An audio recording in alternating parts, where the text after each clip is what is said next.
ខ្ញុំបាទសូមធ្វើការអនុញ្ញាតគោរពនិងជម្រាបសួរពុកម៉ែបងប្អូននិងទស្សនិកជនជាទីគោរពថ្ងៃនេះជួបជាមួយនឹងខ្ញុំបាទ MC Play ខ្ញុំបាទសូមលើកយកនៅជោគជាតារាសីប្រចាំថ្ងៃច័ន្ទថាតើនៅក្នុងថ្ងៃច័ន្ទនេះដួងរាសីរបស់ពុកម៉ែបងប្អូនប្រែប្រួលផ្លាស់ប្ដូរទៅជាយ៉ាងដូចម្ដេចនោះដើម្បីកុំឲ្យខាតពេលវេលាយូរនោះសូមអញ្ជើញរីករាយសន្តាប់ជាមួយនឹងខ្ញុំបាទដូចតទៅសម្រាប់អស់លោកអ្នកដែលកើតឆ្នាំជូតកណ្ដុរឧបរាជចិញ្ចឹមនាំលៀបនាំសុភមង្គលប្រាថ្នាអ្វីបានសម្រេចហើយអនាគតក្លាយជាអ្នកមានទ្រព្យសម្បត្តិស្ដុកស្ដំ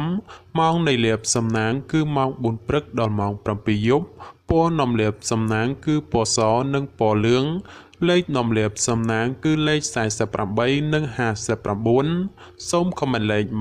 168យកលៀបសម្បត្តិទេវតាទ្រព្យមានបារមីស័ក្តិសិទ្ធិណាស់សេចេញភ្លាមទំនាយទេឆាត់បំផុត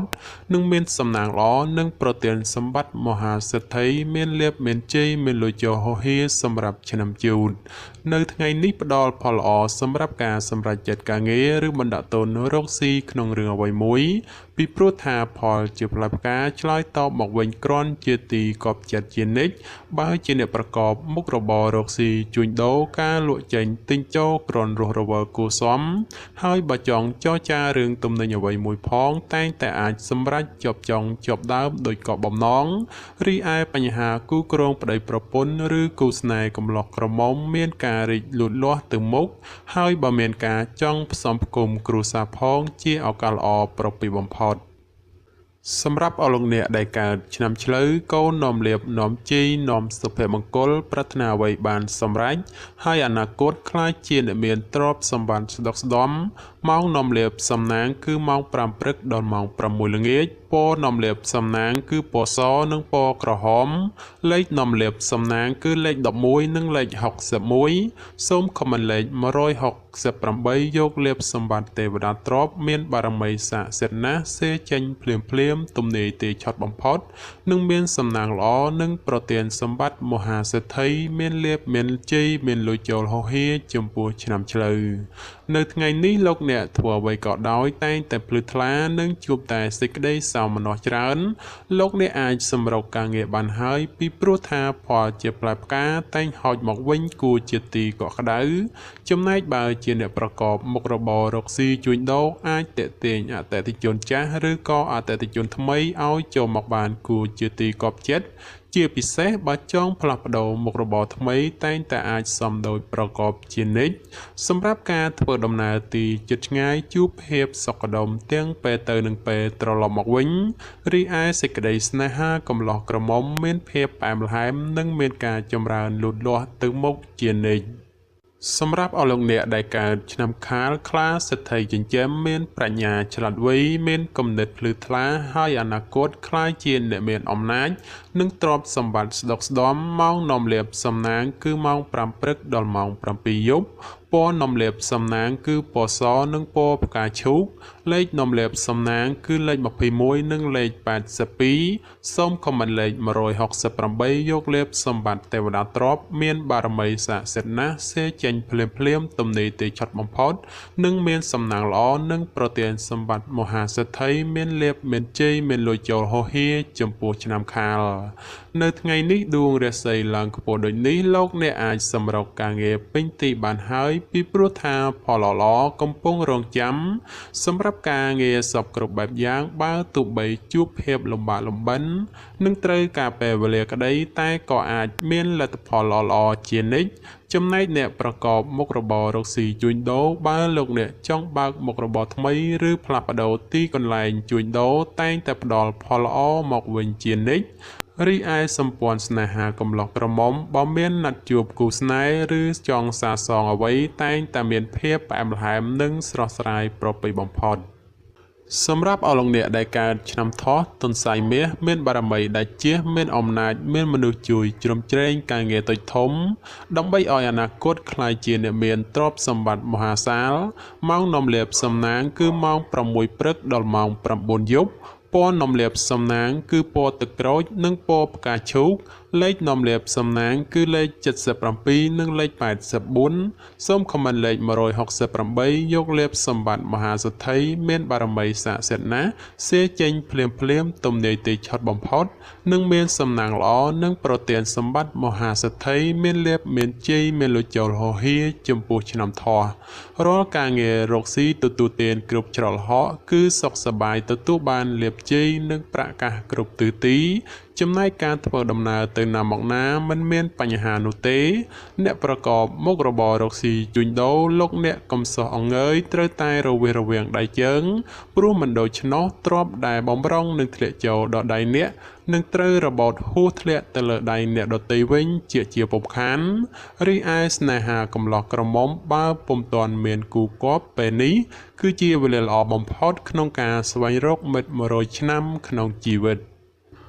សម្រាប់អលោកអ្នកដែលកើតឆ្នាំរោងពោះអ្នកក្រេតមន្ត្រីចិញ្ចឹមធ្វើកិច្ចការងារអ្វីមួយតែងតែមានគំនិតជ្រះថ្លាប្រាថ្នាអ្វីបានសម្រេចធ្វើការងារតូចធំតែងតែមានអ្នកគ្រប់គ្រងនិងទំនុកបំរុងសពគ្រប់បែបយ៉ាងម៉ោងនាំលេបសំណាងគឺម៉ោង7ព្រឹកដល់ម៉ោង9យប់ពណ៌នាំលាភសំណាងគឺពណ៌បៃតងនិងពណ៌ក្រហមលេខនាំលាភសំណាងគឺលេខ77និង99សូមខមមិនលេខ999យកលាភសម្បត្តិអុកញ៉ាមានបារមីស័ក្តិសិទ្ធិណាស់សេចេញភ្លាមទំនាយទេឆុតបំផុតនិងមានសំណាងល្អនិងប្រទានសម្បត្តិមហាសេដ្ឋីមានលាភមានជ័យមានលុយចូលហោហៀចំពោះឆ្នាំរោងនៅថ្ងៃនេះលោកអ្នកអាចទទួលដំណឹងល្អឬមានអ្វីមួយចូលមកឲ្យសប្បាយចិត្តចំពោះអ្នកប្រកបមុខរបររកស៊ីជួញដូរលាភដែលធ្លាប់តែបោលហួសឬក៏ហោះរំលងពេលនេះអាចឆោងចាប់បានខ្លះវិញហើយសម្រាប់ការធ្វើដំណើរទីជិតឆ្ងាយជួបភាពសុខដុមទាំងពេលទៅនិងពេលត្រឡប់មកវិញរីឯសេចក្តីស្នេហាកំឡោះក្រមុំឬមេម៉ាយពោះម៉ាយក្តីបើលោកអ្នកចង់ផ្សំគុំគ្រួសារឬរៀបអាពាហ៍ពិពាហ៍តែងតែសម្រេចជោគជ័យដោយគោលបំណងសម្រាប់អលោកអ្នកដែលកើតឆ្នាំម្សាញ់ពោះទេវតាចិញ្ចឹមមានលាភមានជ័យមានមនុស្សជាច្រើននាំគ្នាស្រឡាញ់រាប់អានសាទរម៉ោងនាំលាភសំណាងគឺម៉ោង7ព្រឹកដល់ម៉ោង7យប់ពណ៌នាំលាភសំណាងគឺពណ៌បៃតងនិងពណ៌ក្រហមលេខនាំលាភសំណាងគឺលេខ69និងលេខ99សូមខមមិនលេខ168យកលាភសម្បត្តិអភិជនលុយរយលានមានបារមីស័ក្តិសិទ្ធិណាស់សេចេញភ្លាមទំនាយទីឆុតបំផុតនិងមានលាភមានសំណាងល្អនិងប្រទានសម្បត្តិមហាសេដ្ឋីមានលាភមានជ័យមានលុយចូលហោហៀសម្រាប់ឆ្នាំម្សាញ់រាល់ការងាររកស៊ីទទួលទានថ្ងៃនេះទទួលបានលាភផលយ៉ាងក្រាស់ក្រៃលែងសម្រាប់ការរកស៊ីជួញដូរវិញមានការលក់ចេញទិញចូលក្រនកបប្រសើរហើយជាពិសេសនោះបើមានការបើកមុខរបរថ្មីផង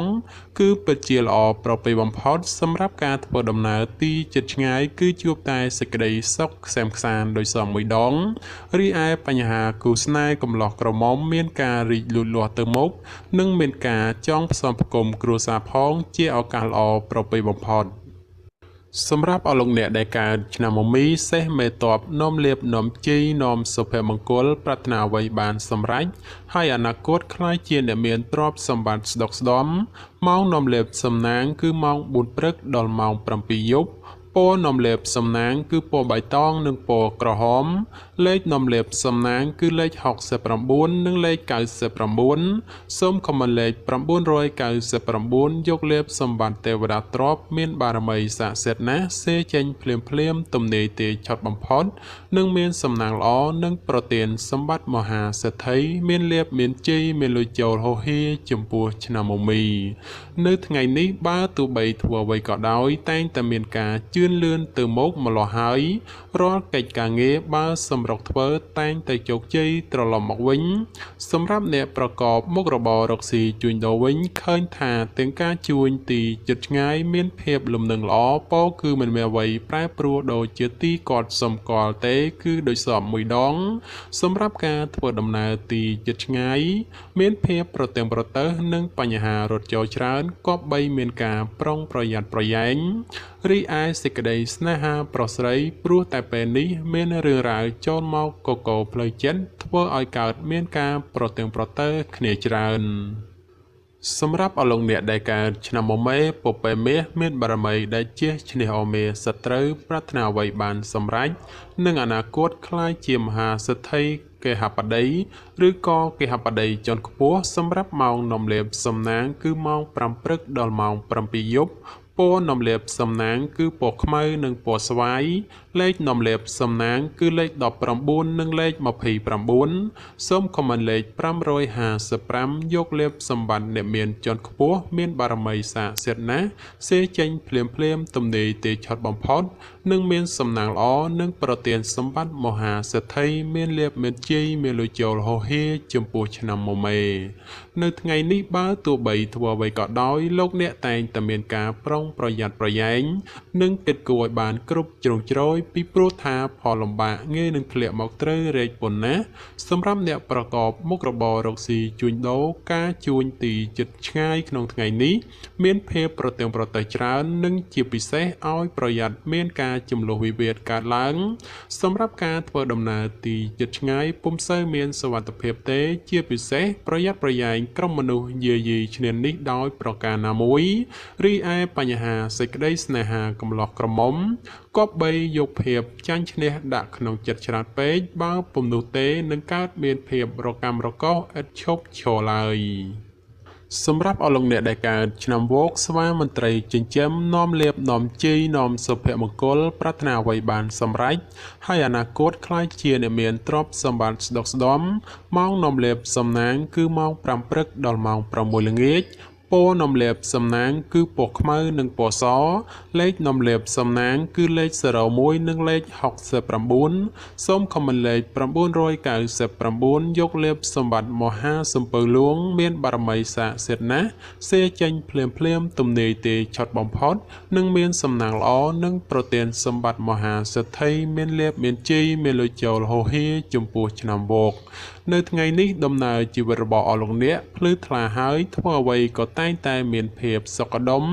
និងពុំមានក្រុមមនុស្សតាមយាយីច្រើននោះដែរសម្រាប់លោកអ្នកដែលប្រកបមុខរបររកស៊ីជួញដូរក្នុងថ្ងៃនេះមានការរីកលូតលាស់គួរសមហើយបើចង់ពង្រីកមុខរបរថ្មីឬមានការបណ្ដាក់ទុនរកស៊ីក្នុងរឿងអ្វីមួយផងតែងតែផ្ដល់ផលល្អមកខ្លួនវិញយ៉ាងកប់ប្រសើររីឯសម្ព័ន្ធស្នេហាកំឡោះក្រមុំឬមេម៉ាយពោះម៉ាយក្តីជួបភាពរកម្មរកោសនិងមិនសូវទុកចិត្តគ្នាប៉ុន្មានទេគឺមានភាពប្រច័ណ្ឌកំពុងចូលលុកលុយច្រើនសម្រាប់អស់លោកអ្នកដែលកើតឆ្នាំរកាមន់មាសមន់ប្រាក់នាំលៀបនាំសំណាងអបរាជចិញ្ចឹមមានលៀបសំណាងឈ្នះអមេសត្រូវប្រាថ្នាអ្វីបានសម្រេចហើយអនាគតខ្លាយជាអ្នកមានទ្រព្យសម្បត្តិស្ដុកស្ដម្ភសម្រាប់ម៉ោងនាំលៀបសំណាងគឺម៉ោង8ព្រឹកដល់ម៉ោង7យប់ពណ៌នំលេបសំណាងគឺពណ៌លឿងនិងពណ៌ផ្កាឈូកលេខនំលេបសំណាងគឺលេខ01និងលេខ69សូមខមមិនលេខ999យកលេបសម្បត្តិអ្នកមានជាន់ខ្ពស់មានបារមីស័ក្តិសិទ្ធិណាស់សេចេញភ្លាមទំនេរទេឆត់បំផុតនិងមានសំណាងល្អនិងប្រទានសម្បត្តិមហាសិទ្ធិមានលេបមានជ័យមានលុយចូលហោហេចំពោះឆ្នាំរកានៅថ្ងៃនេះបើទោះបីធ្វើអ្វីតែងតែមានការជឿនលឿនគួរសមហើយរាល់កិច្ចការងារបើសម្រាប់ធ្វើតែងតែបានជោគជ័យត្រឡប់មកវិញសម្រាប់អ្នកប្រកបមុខរបររកស៊ីជួញដូរវិញឃើញថាការជួញដូរទីជិតឆ្ងាយមានភាពលំនឹងល្អពោលគឺមិនមានអ្វីប្រែប្រួលគឺជាទីកត់សម្គាល់នោះទេសម្រាប់ការធ្វើដំណើរទីជិតឆ្ងាយមានភាពប្រទើងប្រទើសនិងបញ្ហារត់ចូលច្រើនក៏បីមានការប្រុងប្រយ័ត្នប្រយែងរីឯសេចក្តីស្នេហាប្រុសស្រីព្រោះតែពេលនេះមានរឿងរ៉ាវចូលមកកកផ្លូវចិត្តធ្វើឲ្យកើតមានការប្រទើងប្រទើសគ្នាច្រើនសម្រាប់អស់លោកអ្នកដែលកើតឆ្នាំចោសនៈនាំលៀបនាំសំណាងឧបរាជចិញ្ចឹមមានសំណាងឈ្នះអស់មេសត្រូវប្រាថ្នាអ្វីបានសម្រេចហើយអនាគតខ្លាចជាមហាសិទ្ធិកេហបតីឬក៏អភិជនជាន់ខ្ពស់ម៉ោងនាំលៀបសំណាងគឺម៉ោង8ព្រឹកដល់ម៉ោង7យប់ ពណ៌នំលេបសំណាងគឺពណ៌លឿងនិងពណ៌ទឹកក្រូចលេខនំលេបសំណាងគឺលេខ45និងលេខ66សូមខមមិនលេខ168យកលេបសម្បត្តិមហាសិទ្ធិអ្នកមានជាន់ខ្ពស់មានបារមីស័ក្តិសិទ្ធិណាស់សៀចេញភ្លាមទំនេរទេឆត់បំផុតនិងមានសំណាងល្អប្រទានសម្បត្តិមហាសិទ្ធិមានលេបមានជ័យមានលុយចូលហោហេចំពោះឆ្នាំចោនៅថ្ងៃនេះដំណើរជីវិតរបស់អស់លោកអ្នកល្អប្រសើរហេតុនេះទោះបីធ្វើអ្វីឃើញថាជាលឿនទៅមុខនិងហុចផលជាផ្លែផ្កាត្រឡប់មកវិញគ្រាន់ជាទីកប់ចិត្តសម្រាប់អ្នកប្រកបមុខរបររកស៊ីជួញដូរមិនថាការជួញដូរទីជិតឆ្ងាយតែងតែហុចផលនិងប្រមូលផលចំណេញត្រឡប់មកវិញគួរជាទីកក់ក្ដៅទោះបីជាយ៉ាងណាការធ្វើដំណើរចូលប្រយ័ត្នបញ្ហាមិនល្អរត់ចូលនាំពិបាកទប់ទល់មួយចំនួនផងដែររីឯសេចក្តីស្នេហាកំឡោះក្រមុំមានភាពផ្អែមល្ហែមនិងស្រស់ស្រាយល្អចំពោះគ្នាប្រពៃបំផុតសម្រាប់អស់លោកអ្នកដែលកើតឆ្នាំកុរជ្រូកនាំលេបនាំជីនាំសុភមង្គលប្រាថ្នាអ្វីបានសម្រេចហើយអនាគតខ្លាយជាអ្នកមានទ្រព្យសម្បត្តិស្ដុកស្ដំម៉ោងនាំលេបសំណាងគឺម៉ោង4ព្រឹកដល់ម៉ោង7ល្ងាចពណ៌នាំលេបសំណាងគឺពណ៌សនិងពណ៌លឿងលេខនាំលេបសំណាងគឺលេខ09និងលេខ62សូមខមមិនលេខ999យកលេបសម្បត្តិទេវតាទ្រព្យមានបារមីស័ក្តិសិទ្ធិណាស់សេចេញភ្លាមទំនេរទេឆត់បំផុតនិងមានសំណាងល្អនិងប្រទានសម្បត្តិមហាសិទ្ធិមានលេបមានជ័យមានលុយចូលហោហេចំពោះឆ្នាំកុរក្នុងថ្ងៃនេះទោះលោកអ្នកប្រកបកិច្ចការងារអ្វីក៏ដោយក៏អាចចាប់ផ្ដើមពេញដៃពេញជើងបានហើយចំពោះបញ្ហាការងារប្រកាសនិងសុខភាពមិនចោទជាបញ្ហានោះទេនិងបើមានការឈ្មោះតែងតែជួបសេចក្តីសម្រេចដោយកបបំណងចំពោះអ្នកប្រកបមុខរបររកស៊ីជួញដូរវិញមានការលំបាកក្នុងការរកផលចំណូលបន្តិចព្រោះតែមានការប្រជែងគ្នាច្រើនហើយជាពិសេសប្រយ័ត្នប្រយែងមានចំនួនវិវាទព្រោះតែការដណ្ដើមអតិថិជនគ្នារីឯសេចក្តីស្នេហាប្រស្រីមានភាពផុយស្រួយចំនួនវិវាទណាស់ហើយបើចេះអត់ឱនឲ្យគ្នាខ្លះទើបអាចគេចផុតពីរឿងរ៉ាវចម្រូងចម្រាសទាំងពួងទៅរួចបាទចំពោះជោគជាតារាសីប្រចាំឆ្នាំទាំង12ខ្ញុំបាទក៏សូមបញ្ចប់ត្រឹមតែប៉ុណ្ណេះជាចុងក្រោយខ្ញុំបាទក៏សូមអរគុណដល់ពុកម៉ែបងប្អូនដែលតែងតែចំណាយពេលវេលាដ៏មានតម្លៃមករីករាយសន្តាប់នៅហោរាសាស្ត្រពី Channel របស់ខ្ញុំបាទហើយខ្ញុំបាទក៏សូមអរគុណនិងសូមជម្រាបលា